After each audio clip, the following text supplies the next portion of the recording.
Hi guys, నేను మీ చిన్ని from BCF TV.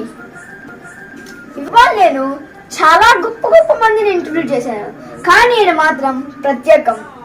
ఏంటో వెళ్ళి చూద్దామా? ఓకే, పదండి ఆయన్ని కలిసేద్దాం. ఓకే, మనం ఇప్పుడు ఆ ప్రత్యేక మనిషి దగ్గరకు వచ్చేసాం. ఇప్పుడు కలుద్దాం. హాయ్ సార్, మీ పేరు? హాయ్, నా పేరు గజని. ఓకే, మీరు ఇంతకుముందు ఏం చేసేవారు సార్? నేను ఏం చేయను, ఎందుకంటే నాకంతా మతిమరుపు. ఓకే సార్, ఆ కార్డు ఏంటి సార్? ఇవా నేను మతిపోతా ఉంటాను, గుర్తు చేస్తా ఉంటాను. ఈ పోస్ట్ కార్డు ఆది పురుష్, ఇది ఇంకా సోళ్ళ. ఓకే, ఇది త్రిపులార్, మొన్నే చూసా. ఓకే ఓకే, ఇది కేజీఎఫ్. సార్ ఇది బాగుంది.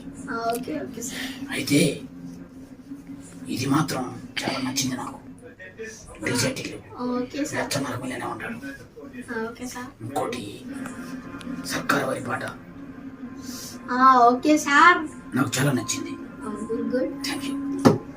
ఎంత అవుతున్నారు సార్ మీరు? ఇది ఫ్రెష్ అంటారు. ఇది దేనికి పనికం సార్?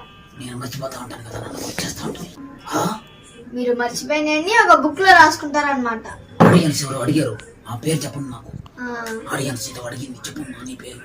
గజని బ్లాక్ స్టార్ గారు, చెప్పండి. మీరు ఇంత న్యూట్రిషన్ తీసుకుంటారు, మీకు మతిమరుపు ఎలా వచ్చిందండి?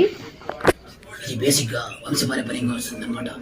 నేను గజని సినిమాని 100 సార్లు చూసా, అందుకని నాకు గజని లాగా అయిపోయాను. ఏ సినిమా అయినా సరే ఒకసారి చూడాలి, పిచ్చిగా చేయకూడదు. 100 సార్లు చూస్తే పిచ్చోళ్ళు అయిపోయినట్టు అడుగుతాం కదా సార్. అంటే మీరు పిచ్చోళ్ళా సార్?